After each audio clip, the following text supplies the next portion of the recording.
A ver, piensen en esto por un segundo. Una civilización increíble, con una tecnología y una riqueza que ni podemos imaginar, y que de la noche a la mañana, ¡pum!, desaparece del mapa. No, no, no, esto no es el guión de una película de Hollywood. Es una de las leyendas más famosas de la historia. Estamos hablando de la historia de la Atlántida. Y lo más loco de todo es que esta idea que ha fascinado a exploradores y soñadores por siglos viene de una sola fuente, una única fuente antigua. No es un mito popular que fue pasando de boca en boca, sino de los escritos de uno de los filósofos más grandes de la historia, nada más y nada menos que Platón. Muy bien, vamos a meternos de lleno en esto. Si toda la historia viene de Platón, pues la pregunta cae de madura, ¿no? ¿De dónde la sacó? ¿Se la inventó? ¿Es una especie de metáfora, una alegoría o de verdad hay algo más? Es que, a ver, Platón no la cuenta como si fuera un cuento de hadas para nada. Al contrario, él insiste en que es una historia verdadera, un registro histórico real. Pero entonces, ¿cómo es que llegó hasta él? La cadena de cómo se pasó la historia es fascinante y es clave para la credibilidad que Platón le quiere dar. Según él, la historia la guardaron por milenios unos sacerdotes egipcios. De ahí la escuchó el famoso legislador ateniense Solón. Solón se la contó al abuelo de un tipo llamado Critias, y este Critias, ya de viejito, se la relató a su nieto, quien finalmente se la cuenta a Sócrates en los diálogos que Platón escribió. O sea, es como un linaje histórico casi perfecto, ¿no? Diseñado para que uno diga, ok, esto va en serio. Entonces, ¿de qué iba esta historia verdadera? Bueno, en el fondo, es la historia de un conflicto épico entre dos superpotencias, un choque de civilizaciones que representaban dos formas de ver el mundo totalmente opuestas. Y ojo, esto no pasó ayer. Platón sitúa esta guerra 9000 años antes de su tiempo. 9000. Para que nos demos una idea, eso haría que las pirámides de Egipto parecieran una construcción reciente. Esto ya nos va preparando para una historia de proporciones míticas. Por un lado del ring teníamos a la Atenas prehistórica. Pero, aguas, hay que olvidarnos de la Atenas que conocemos. Esta era la versión perfecta de Platón, un estado ideal gobernado por la sabiduría, no por el dinero. Sus guardianes vivían en comunidad, sin lujos, sin oro ni plata. Lo único que importaba era la virtud. Eran el ejemplo perfecto de moderación y justicia. Y en el otro extremo, estaba la Atlántida, un imperio descendiente del mismísimo dios Poseidón.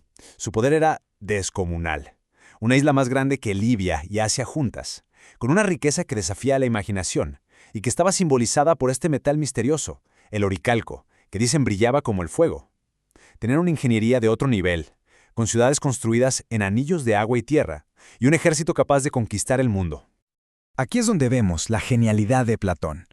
No solo está contando una historia de guerra, está creando una parábola filosófica.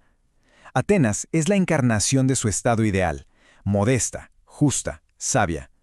La Atlántida es todo lo contrario, un imperio materialista que solo quiere expandirse y acumular riquezas. Es, básicamente, un choque entre el alma y el poder material.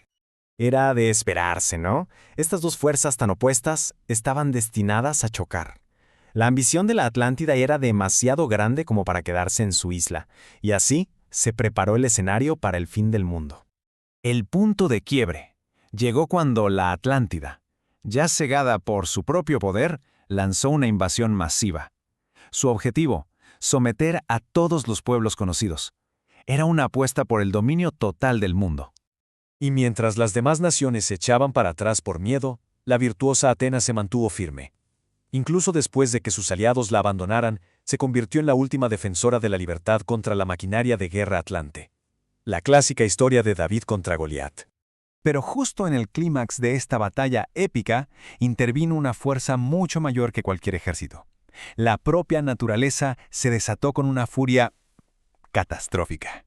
Y aquí está el momento que define la leyenda. En un lapso de 24 horas, no solo el ejército ateniense fue aniquilado por el cataclismo, sino que toda la magnífica isla de la Atlántida, con sus palacios de oricalco y sus ejércitos, se hundió bajo las olas, para no ser vista nunca más. La historia podría terminar ahí, ¿cierto? Una crónica de guerra y un desastre natural. Fin.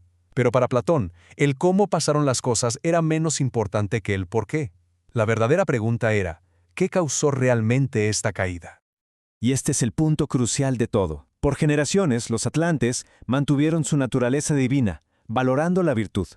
Pero con el tiempo, su lado mortal, su lado humano, empezó a ganar. Se corrompieron, se volvieron arrogantes, codiciosos, ya no podían soportar su propia prosperidad, y en el proceso perdieron lo más valioso que tenían, su alma.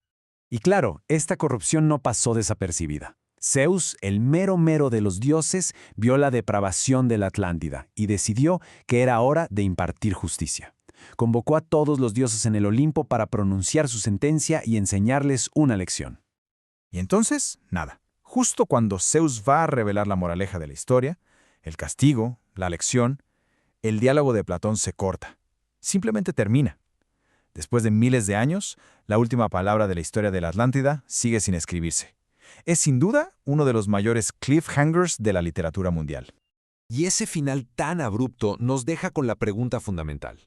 ¿Estaba Platón contando una historia real, perdida en el tiempo? ¿O era una fábula, una advertencia sobre cómo la arrogancia y la codicia pueden destruir incluso a la más grande de las civilizaciones? La respuesta, como la propia Atlántida, quizás permanezca para siempre, perdida en las profundidades.